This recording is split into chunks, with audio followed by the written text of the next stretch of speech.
Padre, buen Dios que está en los cielos, gracias le damos, Señor. Gracias le damos, Señor, por este momento, Señor, que nos permite reunirnos, Señor, y haber cantado, Señor, esas hermosas alabanzas con nuestros hermanos, Señor, nuestras hermanas. Señor, le pido que bendiga a mis hermanos de la alabanza, Señor, que ponga siempre en sus corazones un deseo, Señor, de santificarse y un deseo de cantar, como se ha hecho hasta este momento, Señor, con reverencia, Señor, delante de usted. Oh Dios eterno, bendiga a cada uno de los que estamos reunidos en esta noche. Señor, bendiga a cada vida, Señor, desde el más pequeño hasta el más grande, para que podamos, oh Señor, escuchar su palabra, para que podamos leerla, Señor, con entendimiento. Señor, denos reverencia, Señor, que podamos ser reverentes, que podamos ser disciplinados, Señor. Ayúdenos, Señor, a poder estar atentos a su palabra, que el Espíritu Santo haga una obra y quite toda distracción, Señor, de nosotros, para que podamos ser como aquella tierra buena, Señor, donde cayó la semilla y dio un fruto, Señor, al 100%, Señor. Bendiga, Señor, esta congregación, a cada uno de nosotros. Yo le pido que me ayude a exponer correctamente su palabra. Señor, que únicamente haga, Señor, lo que se debe de hacer, y es exponer su palabra, Señor.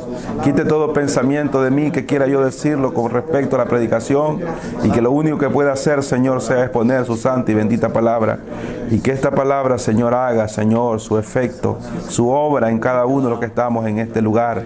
Le agradecemos, Señor, por la vida de la hermana Estebana, Señor, que le ha permitido estar acá, que le ha dado la fuerza y la fortaleza, Señor, para poder estar esta noche con nosotros. Bendígala, Señor, bendígala con su poder, con su misericordia y su bondad, que su soberanía sea obrando en su salud, Señor, en Cristo Jesús, Señor nuestro. Amén y amén.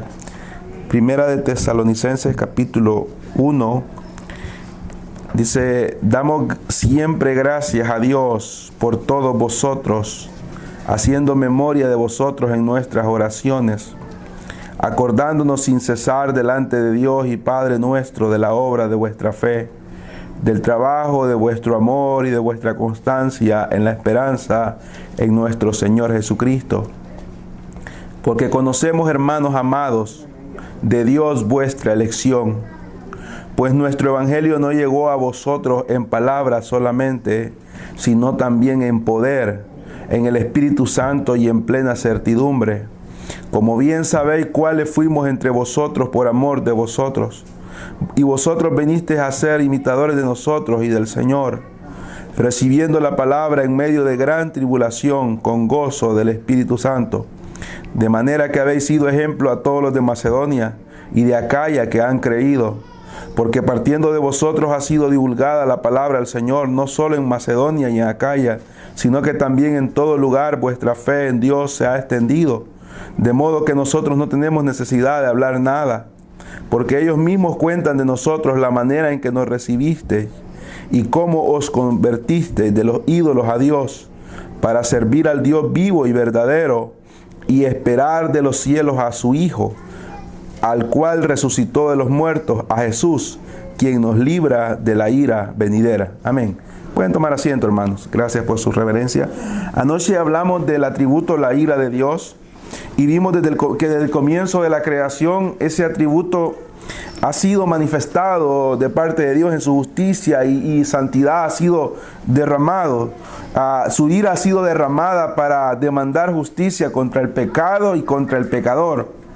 La Biblia nos enseña que todo el mundo está bajo el juicio de Dios.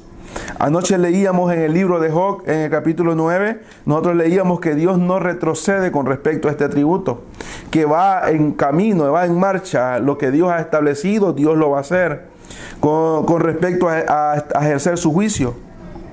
Entonces el hombre enfrentará a Dios en juicio, el cual es descrito que hasta los mismos cielos huirán de ese momento. Apocalipsis lo dice, que los cielos huirán del juicio del trono blanco, ya que ahí estará el Todopoderoso airado, listo con toda su ira para derramarla contra tal miserable almas pecadoras que estén enfrente de ese momento. Cuando nosotros leemos, los que han leído o los que han visto algo con respecto a ese libro conocido como El Progreso del Peregrino, Cuando se lee el progreso del peregrino en el primer capítulo, cuando la historia comienza, y Juan Bunyan comienza a narrar la historia, dice que él entra a una desesperación en su vida y que no puede dormir, no quiere comer, y él se siente bien angustiado, se siente que se da cuenta que vive una vida de pecado y que viene la destrucción para un mundo, para la ciudad donde él habita, que es el mundo. Y cuando el peregrino está tan desesperado, dice que la familia lo ve como enfermo, lo ve como loco, su esposa, sus hijos, sus vecinos, y él está tan desesperado, pero en ese momento se encuentra con otro personaje que se llama Evangelista. Y cuando Evangelista entra en una conversación con el peregrino le dice a él que él siente miedo y que siente el temor de estar bajo la ira de Dios. Y en ese momento Evangelista le da un rollo que simboliza la palabra del Señor, la Biblia. Y cuando Peregrino lee, lo que lee es que dice: huye de la ira venidera, huye de la ira venidera. Entonces cuando él lee esto de que debe de huir de la ira venidera, la pregunta que hace David en el Salmo, cuando dice David: ¿a dónde me iré de tu presencia? David pregunta: ¿a dónde me iré? Si me voy al cielo, es el centro donde Dios está, el tercer cielo. Si me voy, dice David, a donde el sol sale, ahí estás tú. Si me voy al Seol, ahí estás tú. Si me voy a la muerte me cubre, ahí estás tú. Entonces el peregrino pregunta: ¿a dónde me iré? Y Evangelista le señala y le dice: ¿ves aquella puerta? Y el peregrino le dice: no la veo. Entonces el Evangelista le pregunta: ¿ves la luz que está allá alrededor de esa puerta? Y él dice: creo que veo la luz. Y le dice: dirígete por esa luz, y esa luz te llevará a una puerta. Y cuando entres a esa puerta, entonces serás libre de tu pecado. ¿De qué está hablando de la alegoría del peregrino? ¿De qué luz está hablando? ¿De qué puerta está hablando? Usted sabe muy bien a quién dijo que era la luz y quién mismo dijo también que era la puerta. A eso se refiere con respecto a huir de la ira que viene de Dios. Viene un momento donde Dios hará su justicia en contra de sus enemigos. La gente está preparada y la gente se prepara y vemos las noticias que en cierto país como en Brasil dicen que han hecho un búnker donde las personas pueden sobrevivir 6 meses y están preparando el lugar con aire acondicionado, con máquinas que detectan el químico por bandeo, y ese lugar está preparado para que lo puedan habitar, no sé si 3,000 personas de alto rango de todo el mundo van a ser trasladadas a ese lugar. En Rusia hay otro, y las personas se preparan creyendo que podrán huir de un momento donde la ira de Dios venga en contra de ellos. Anoche mirábamos que no debemos de temer al que mata el cuerpo solamente, sino que debemos de temer a aquel que tiene el poder de destruir el cuerpo y el alma en la condenación eterna. Ahora, nosotros aquí debemos de ver lo que el apóstol Pablo le está diciendo a los hermanos de Tesalónica. Estos hermanos ya tienen garantizado que ya no estarán bajo la ira de Dios. Aquí hay 2 aspectos que debemos de ver con respecto a la ira de Dios. Uno es: la ira de Dios será manifestada cuando venga la gran tribulación, la tribulación y la gran tribulación. Pero también la ira de Dios que está diciendo el apóstol Pablo está hablando del infierno, del juicio eterno. Vamos a ver cómo estos hermanos habían huido ya de esa ira que venía. El apóstol Pablo les comienza diciendo a estos hermanos, en el capítulo 1, versículo 2, el apóstol Pablo tiene un agradecimiento a Dios por los hermanos, se acordaba de ellos. El apóstol Pablo no estaba en este momento con ellos, el apóstol Pablo se encontraba en Corinto y estaba escribiendo una carta a una de las iglesias que él había fundado, y dice que él se hace oración de ellos y se acuerda sin cesar delante de Dios Padre nuestro de la obra de vuestra fe, del trabajo de vuestro amor y de vuestra constancia en la esperanza en nuestro Señor Jesucristo. Y dice el apóstol Pablo: porque conocemos, dice el apóstol Pablo, hermanos amados, de Dios vuestra elección. ¿Por qué el apóstol Pablo conocía de que verdaderamente estos hombres eran elegidos de Dios? ¿Por qué el apóstol Pablo conocía de que estos hombres eran elegidos de Dios. Algunos de ustedes han leído aquella porción en Timoteo cuando el apóstol Pablo dice: no te aligeres a ponerle las manos a alguno. Sí, hemos leído cuando el apóstol Pablo le dice al joven Timoteo: no te apresures a poner las manos sobre de las personas. Algunos interpretan mal y piensan que es para orar por sanidad. No tiene nada que ver con eso, porque si leemos el contexto dice: porque no te involucres en los pecados de otros.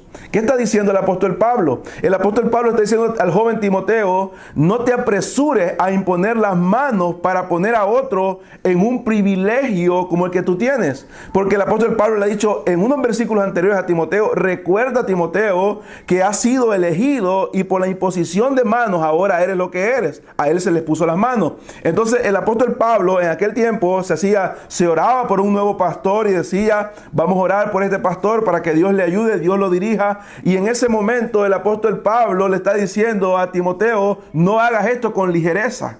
Hay que ver si verdaderamente tienen frutos dignos de arrepentimiento para ellos poder ocupar una posición. ¿Por qué entonces el apóstol Pablo está diciendo que conoce que estos hombres eran elegidos, estos hombres y mujeres del versículo 4 de Tesalónica? ¿Cómo el apóstol Pablo los conocía? El versículo 3 lo dice. El versículo 3 lo dice. Dice que se acuerda sin cesar delante de Dios y Padre nuestro de la obra vuestra fe. La prueba de que estos hermanos eran verdaderamente elegidos de Dios no era porque lo habían dicho ellos, no era porque el apóstol Pablo les había dicho o porque ellos mismos decían: yo soy un elegido, sino que el apóstol Pablo había visto la obra de vuestra fe, había visto el trabajo que ellos hacían con amor para el Señor y con amor para el prójimo, y la constancia en la esperanza de nuestro Señor Jesucristo. Eran constantes en caminar y en trabajar en la obra del Señor por amor, porque tenían una esperanza. ¿Y cuál era la esperanza que tenían? La esperanza que el apóstol Pablo, que Silas y Timoteo les habían predicado con respecto a de que iban a ser salvos si creían por la fe. Entonces dice el versículo 5: pues nuestro evangelio no llegó a vosotros en palabras solamente, sino también en poder, en el Espíritu Santo y en plena certidumbre, como bien sabéis cuáles fuimos entre vosotros por amor de vosotros. O sea, el evangelio que el apóstol Pablo le llevó a estos hermanos no fue un evangelio mediocre que quería sacar un provecho de ellos económico, un provecho material o un provecho sentimental del pueblo de Tesalónica. Los tesalonicenses era un pueblo que estaba perdido en ese momento, y el apóstol Pablo dice que llegó no solamente con palabras de entretenerlos, sino con un poder del Espíritu Santo, el cual cambió la vida, y llegaron sirviendo en certidumbre, como bien sabéis cuáles fuimos entre vosotros por amor de vosotros. Y dice el versículo 6, ¿cuál fue el resultado de esto? Ellos vinieron a ser imitadores de vosotros. Vosotros, dice, viniste a ser imitadores de nosotros y del Señor, recibiendo la palabra en medio de gran tribulación, con gozo del Espíritu Santo. En ese momento que estos hermanos creyeron el evangelio, no era como el día de hoy, que ahora la gente preguntan, levanten la mano, andamos con nuestra Biblia libremente en la calle, nos bajamos de nuestro carro y andamos la Biblia, o podemos andar un rótulo que diga que somos cristianos. En este momento se pagaba con la vida, se pagaba con cárcel, se pagaba con ser apedreado por ser cristiano, pero los hermanos de Tesalónica no les detuvo las amenazas, sino que la muestra fue de que aún en el miedo, en el temor, en la persecución, el peligro de muerte, ellos recibieron al Señor, recibieron la palabra en medio de gran tribulación, y el problema, el miedo, se quedó tan pequeño comparado con el gozo que ellos experimentaron por el Espíritu Santo. Lo que el Señor les había dicho en los evangelios: el que crea en mí, decía el Señor, correrán ríos de agua viva dentro de él. Del Señor decía lo que el Señor les hablaba con respecto que al que estuviera muerto, el que creyera en él, viviría. Entonces el Señor está diciendo acá, el apóstol Pablo está diciendo lo que el Señor había enseñado y los hermanos estaban con gozo, no un gozo como el mundo lo ofrece, sino un gozo sobrenatural, un gozo sobrenatural. El mundo no puede estar gozoso y triste, no puede estar gozoso y triste. El cristiano sí lo puede. El cristiano sí puede estar triste y estar gozoso. ¿Cómo así? ¿Por qué? Porque el mundo, su esperanza es lo que él puede tocar y es lo que puede ver. Un cristiano puede estar que el doctor le haya dicho que ha perdido toda esperanza de vida, le quedan solamente 3 meses de aquí para allá, hay que prepararse porque solamente 3 meses, y ese cristiano puede estar cantando los coros tan maravillosos que alaban al Señor. No quiere decir que no está triste, pero hay un gozo dentro de él sobrenatural que lo hace cantar. Entonces aquí nosotros vemos cómo ellos daban el fruto, y dice el versículo 7, de tal manera que habéis sido ejemplo a todos los de Macedonia y Acaya que han creído. Mire cómo fue el gran cambio que estas personas tuvieron. Tuvieron un gran cambio de vida. Nosotros vemos en los versículos más adelante que ellos adoraban ídolos. Pero aquí nosotros estamos viendo que dice el apóstol Pablo que fue tan grande la transformación en el versículo 7. Fue tan grande en la transformación, en la persecución, en el dolor, en la amenaza. Y el cambio que esta gente experimentó fue tan grande que comenzaron a ser testimonio. Cuando dice ejemplo fueron testimonio a todos los que estaban ahí y alrededor. Porque, ¿qué sucedió? Con el testimonio de ellos, con la forma del cambio, la transformación, la vida piadosa y santa que ellos llevaban, otros creyeron por medio de su testimonio. No dice por medio de su predicación, sino que dice por medio de su testimonio, por medio de su ejemplo, por medio de su comportamiento, ellos fueron afectando a los que estaban a su alrededor.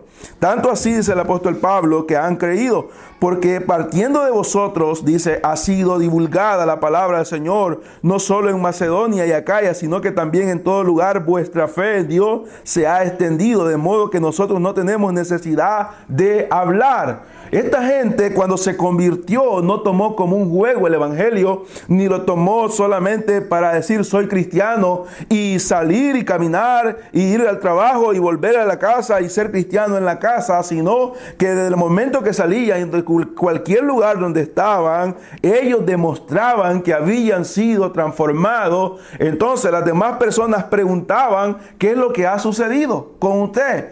¿Por qué ha cambiado? ¿Por qué este comportamiento? Y ellos comenzaban a divulgar y a decir cómo habían recibido el mensaje y cómo sus vidas habían sido transformadas. Y fue tan grande la obra que ellos hicieron con su ejemplo y comportamiento que Pablo dice, ya no tuvimos necesidad de predicar en esos 2 lugares. Ya nosotros no tuvimos necesidad de predicar ni en Macedonia ni en Acaya más. ¿Por qué? Porque ustedes con su ejemplo han hecho que esta gente crea. Porque ellos mismos, dice, los de Macedonia y Acaya, cuentan de nosotros la manera que nos recibiste y cómo os convertisteis de los ídolos a Dios para servir al Dios vivo y verdadero. Esta conversión y todo lo que había sucedido era simplemente por algo. ¿Por qué ellos habían cambiado de esta manera tan radical? ¿Por qué esta carta de Tesalónica no encontramos ningún reproche del apóstol Pablo? Lo único que el apóstol Pablo les dice, que tal vez algunos toman como algo fuerte, algunos critican que fue un regaño que dicen, fue cuando el apóstol Pablo dice que hay que trabajar y todo, ¿verdad? Porque algunos habían tomado como pretexto. Pero el apóstol Pablo en esta carta les habla con tanto amor, con tanta gozo. ¿Por qué? Porque había sucedido un cambio tan grande en esta persona. ¿Estas personas eran mejores que las demás? No. Lo que estas personas habían experimentado era un verdadero nuevo nacimiento. Y habían experimentado el nuevo nacimiento. ¿Y qué les había hecho cambiar de esta forma? ¿Y qué les hacía vivir de esta forma? Una sola cosa. ¿Qué era lo que ellos les hacía cambiar? Esperar de los cielos a su Hijo, al cual resucitó de los muertos. ¿Cómo ellos sabían esto? Pablo se los había predicado. Pablo se los había enseñado. Pablo llegó de los hermanos de Tesalónica y les dijo, Hubo un momento cuando el Hijo de Dios vino a este mundo como hombre, murió, resucitó al tercer día. ahora está a la diestra del Padre intercediendo por los pecadores y un día volverá. Y aquel que se rebele en contra de esto experimentará la ira de Dios, pero el que lo acepte y crea y viva sobre esto tendrá vida eterna. Lo que ahora se predica, estamos predicando en algunas iglesias. Entonces estos hermanos vivían con aquella esperanza, estaban esperando en primer lugar que un día Cristo vendría por ellos, el Hijo de Dios aparecería en los cielos y vendría por ellos, y que vendría con un propósito. ¿Cuál era el propósito? Ser librados de la ira venidera, ser librados del infierno y de la condenación eterna. Solamente hay una forma de poder ser librados de la ira de Dios, y no es estando en un templo. No es estando en un templo. No es estando en un templo escondido. No es estando en un templo por momentos. No es teniendo un Salmo 91 en la pared como algunos lo tenemos. No es teniendo un Salmo 23 en la pared como algunos lo tenemos. No es teniendo una imagen como algunos lo puedan tener. No es teniendo ni siquiera 3, 4 Biblias en la casa o una Biblia abierta en nuestros hogares. No es la forma de ser librados de la ira de Dios.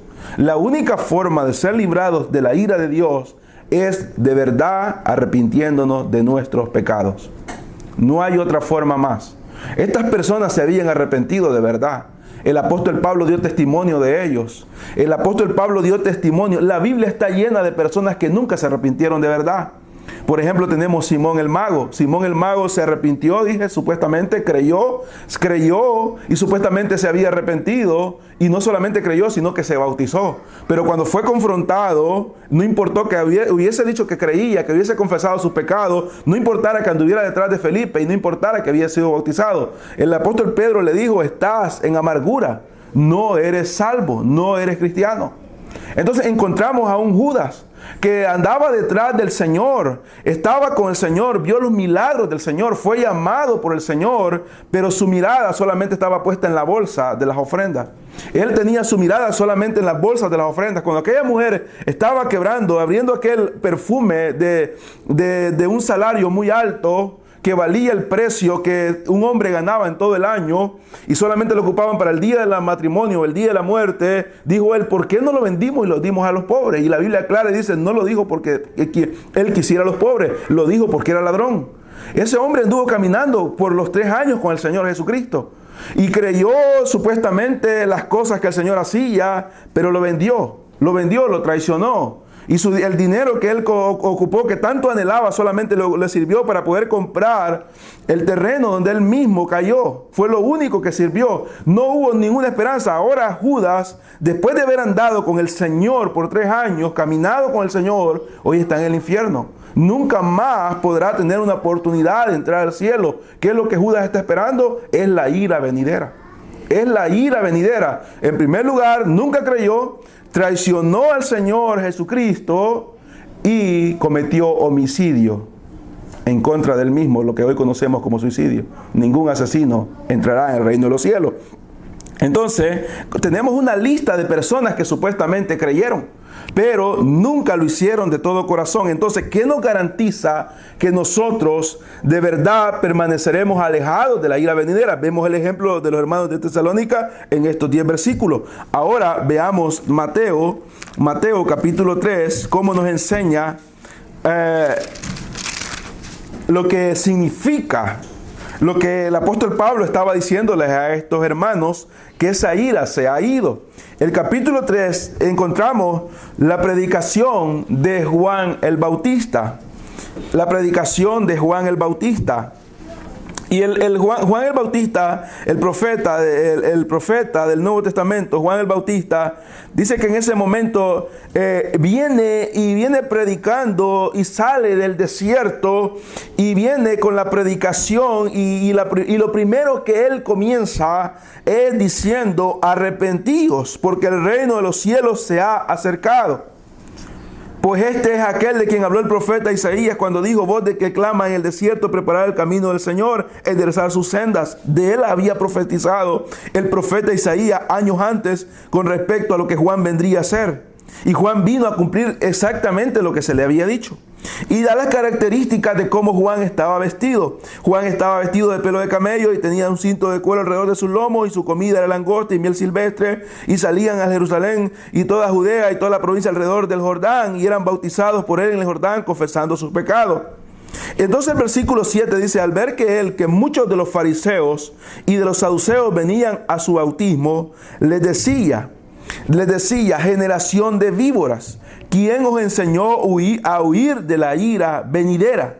Estaban huyendo de lo que él estaba diciendo, del mensaje que él estaba predicando, que había dicho que se arrepintieran porque el reino de los cielos venía. Eso significaba que iba a haber una limpieza que Dios iba a hacer. Lo vamos a ver más adelante en los versículos que vienen. Entonces los fariseos, con falsedad, con un comportamiento falso, venían y querían ser bautizados, pero sin antes ser transformados.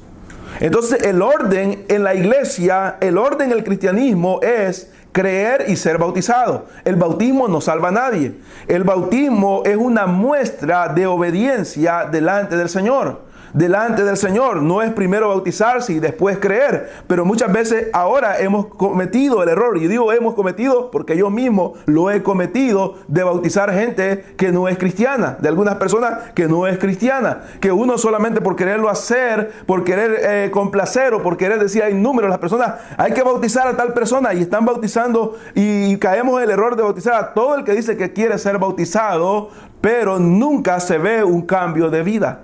Es pocas las personas que comienzan a dar un fruto y fruto y fruto, pero la mayoría de personas se bautizan y al tiempo se ven en las calles que andan haciendo todo tipo de actitud pecaminosa. ¿Qué significa? Que lo único que hicieron fue zambullirse, pero nunca hubo una verdadera conversión.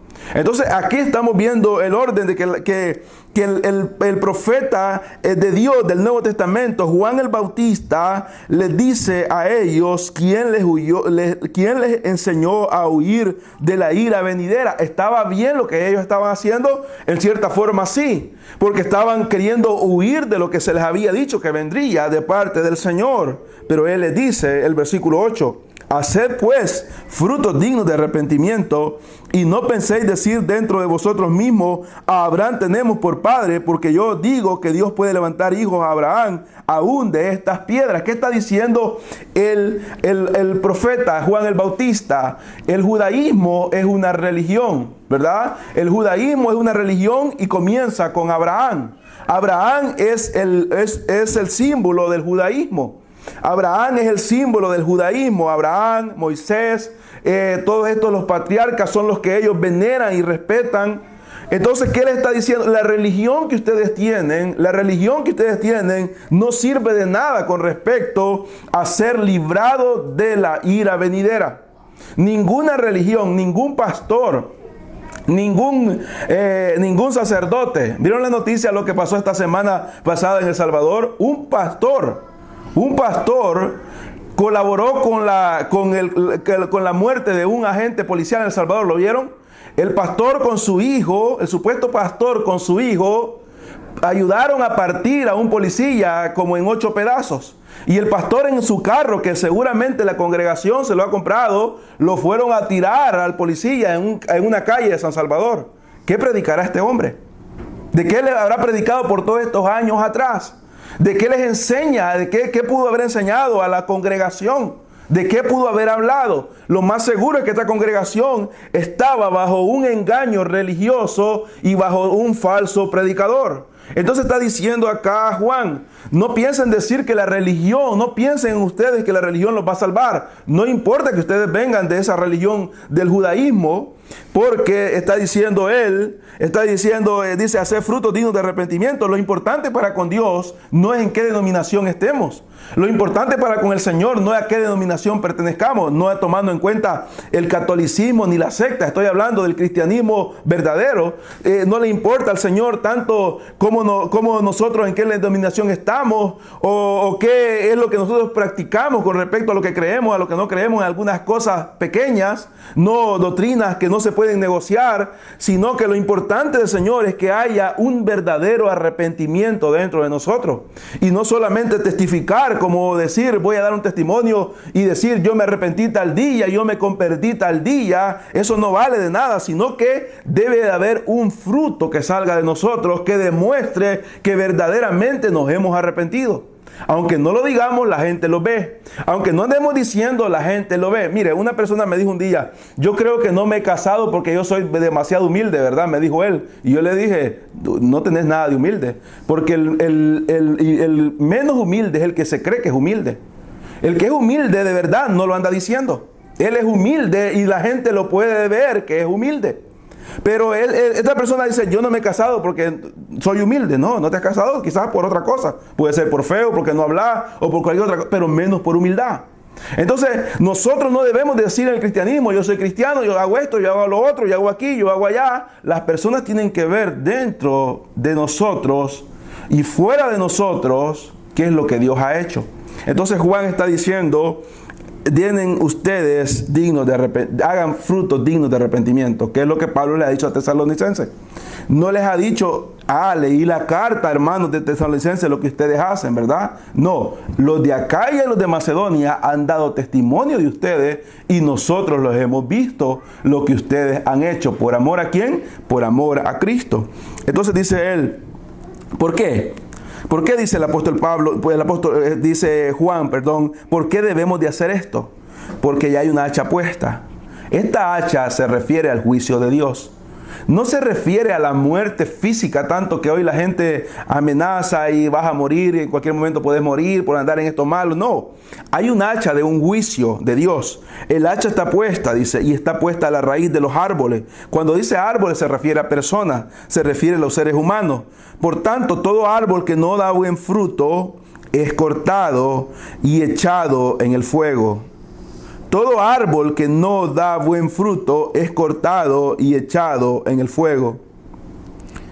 Yo a la verdad, dice, os bautizo en agua para arrepentimiento. Pero el que viene tras mí, cuyo calzado yo no soy digno de llevar, es más poderoso que yo. Hablando de nuestro Señor Jesucristo. Él os bautizará en el Espíritu Santo. No está hablando de hablar en lenguas ni de profecía, sino de bautizar, ser llenos del Espíritu Santo. El Espíritu Santo vendría a morar a cada cristiano. Y fuego no habla tampoco de manifestaciones, como dicen ahora, que tendríamos gozo para saltar y tirarnos para allá y hacer un montón de cosas. Aquí hay dos tipos de bautismo. El primero, el bautismo sellado con el Espíritu Santo, y el segundo, fuego, está hablando de castigo. Está hablando de castigo, el versículo 12 lo dice. Su aventador, o nosotros lo que le decíamos allá, gancho o trinche, ¿verdad? Aquello que ocupaba para tirar la basura, su aventador está en su mano y limpiará su era. Limpiará su era. O sea, el mundo será limpiado y recogerá su trigo en el granero y quemará la paja en el fuego que nunca se apagará. ¿Cuál es ese fuego que nunca se apagará? Es el infierno. El infierno. El infierno. Aquí Juan el Bautista nos está diciendo qué es lo que nosotros debemos de hacer. ¿Qué es lo que el hombre debe de hacer? ¿Qué es lo que la gente debe de practicar para verdaderamente huir? Para verdaderamente apartarse de lo que Dios hará. Por eso es la gran verdad del Evangelio, que Jesucristo nos libra de Dios, el Padre. La verdad del Evangelio es que Jesucristo el Hijo nos libra de la ira de Dios el Padre. De Dios el Padre. Sí nos libra del pecado, de la maldición del pecado, nos quita la inmundicia, nos quita todo lo malo, todo aquello que antes hacíamos, pero al final de todo es que nos libra de la ira venidera de parte del Padre. Ahora veamos lo que nos dice Juan 8. Juan 8.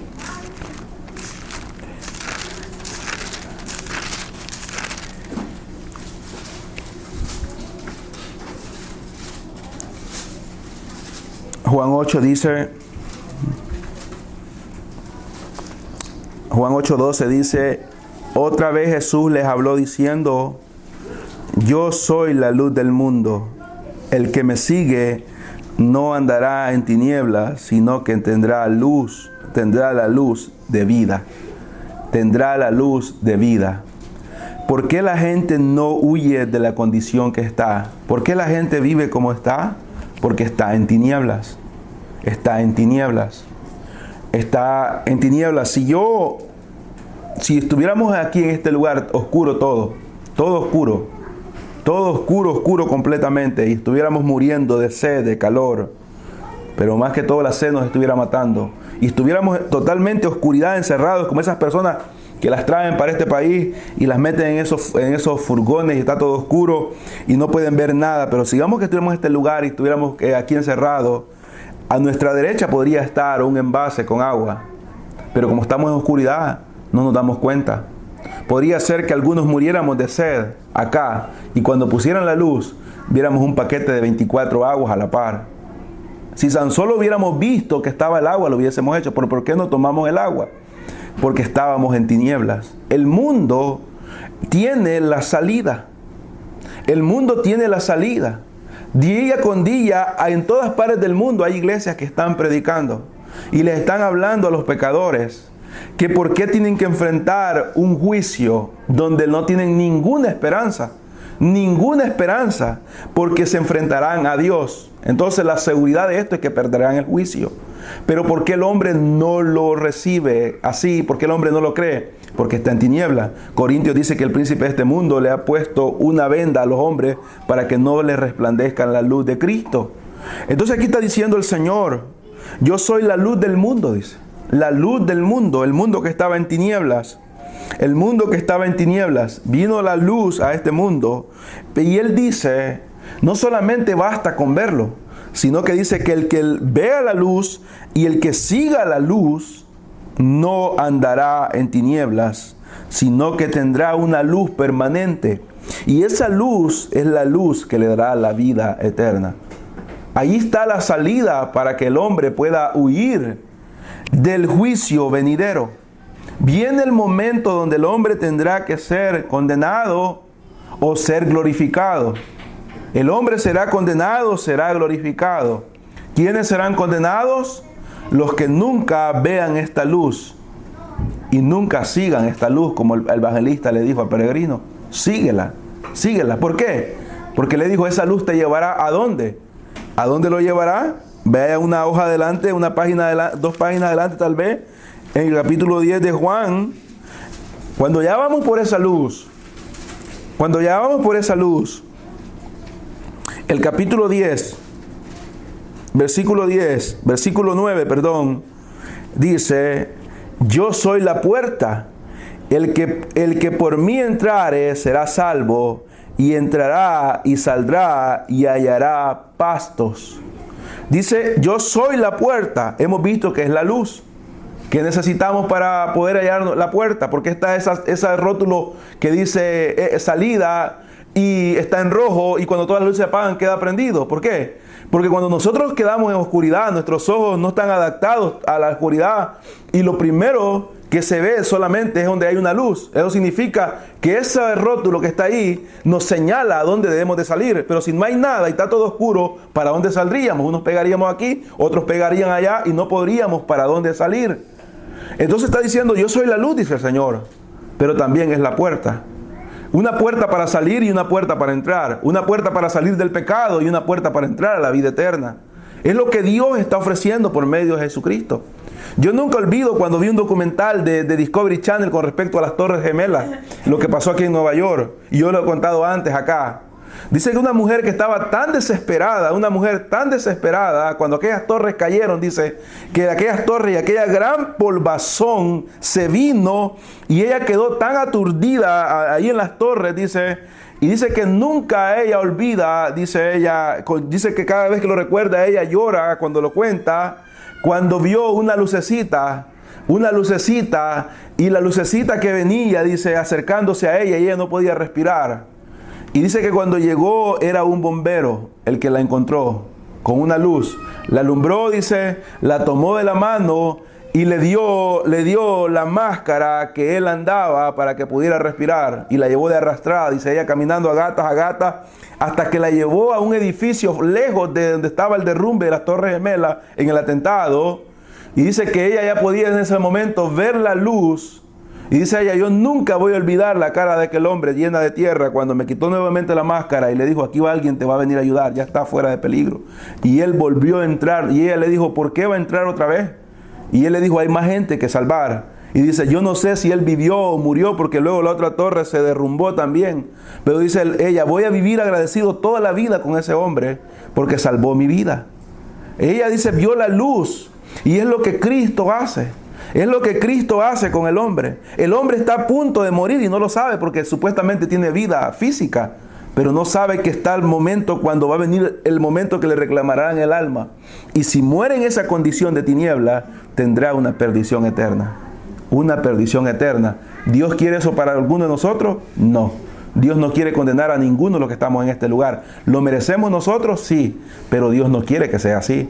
Dios quiere salvarlo a usted. Dios quiere salvarme a mí. Dios quiere que en aquel día, cuando ese coro tan bonito dice, allá se pase lista, todos los que estamos en este lugar podamos decir, como aquellos niños del kinder, contentos, presente, yo estoy aquí. Eso es lo que Dios quiere. Dios le ama a usted. Le ama. Y no quiere que usted experimente la ira de Dios. Él no quiere que yo la experimente. ¿Sabe por qué? Él sabe que será doloroso. Por eso Cristo sigue soportando tanto menosprecio, tanto insulto, tanta burla, tanto desprecio. Porque sabe que en todos esos desprecios que le hacen, 1 o 2 creerán en Él y serán salvos. Y con uno que crea hay fiesta en el cielo. No con 1000, no con 100, con uno. Con uno que crea es un alma menos que estará ardiendo en el infierno. Un alma. Un alma. Ahora, nosotros vemos acá, quiero que podamos ver Lucas. Lucas, capítulo 13, el versículo 22, con esto terminamos.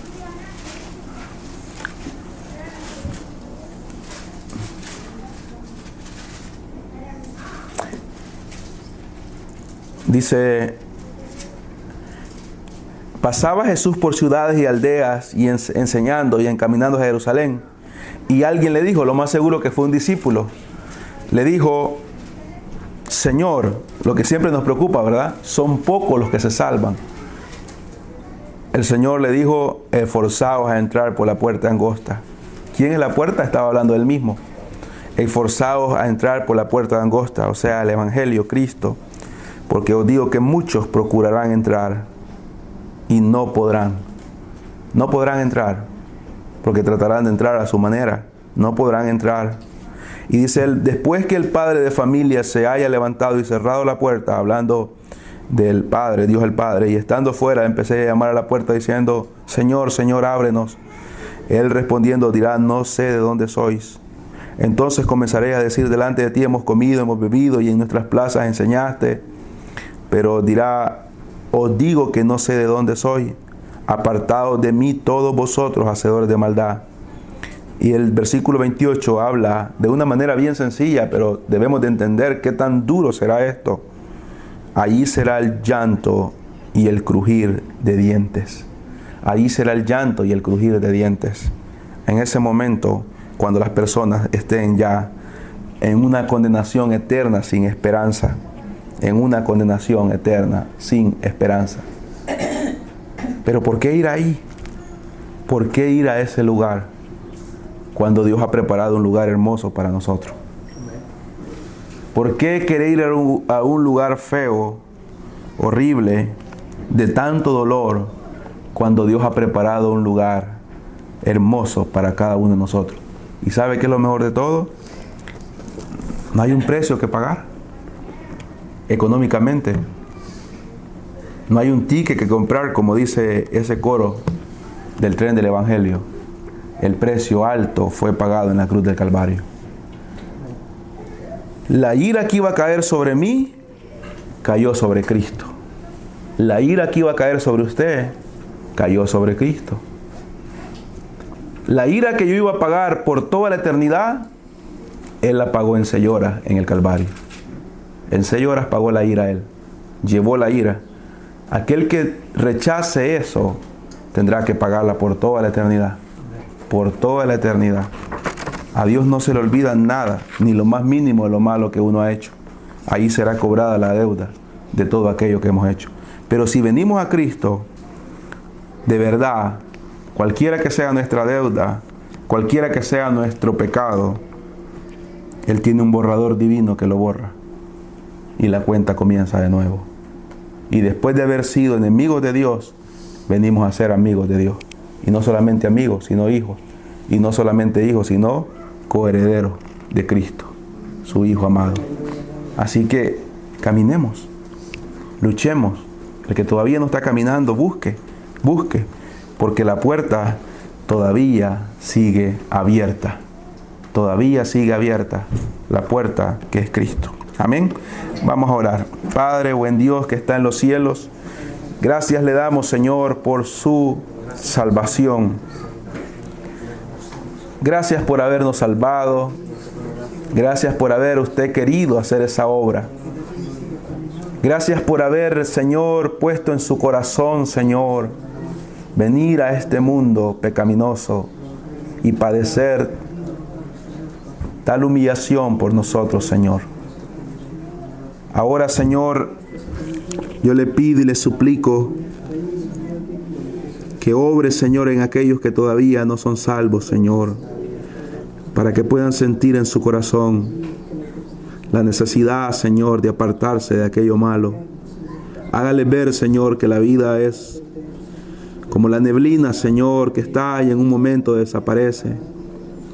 Hágale ver, Señor, que nuestra vida es como la hierba, Señor, del campo, que es cortada, Señor, y se marchita en un momento. Hágales entender a cada uno de los que estamos acá, Señor, que tan bienaventurados somos, Señor, que usted nos haya llamado y que todavía siga llamando a aquel que está apartado. Bendíganos, Señor, para que podamos nosotros ser glorificados en aquel día por fe, Señor, y dando frutos dignos de arrepentimiento en este mundo. Señor, que podamos nosotros reflejar, Señor, esa obra maravillosa que el Evangelio hace de transformar, Señor, al más vil pecador en uno de sus hijos. Bendíganos, Señor, para que en este lugar podamos siempre traer ofrendas, Señor, de agradecimiento, de alabanza, Señor. Que nuestro cuerpo, nuestra vida sea una ofrenda delante de usted por el gran milagro que ha hecho de habernos rescatado de la maldición del pecado, Señor. En Cristo Jesús, Señor nuestro, le alabamos, le glorificamos. Gracias, oh Dios eterno, por esa obra tan maravillosa. Amén y amén.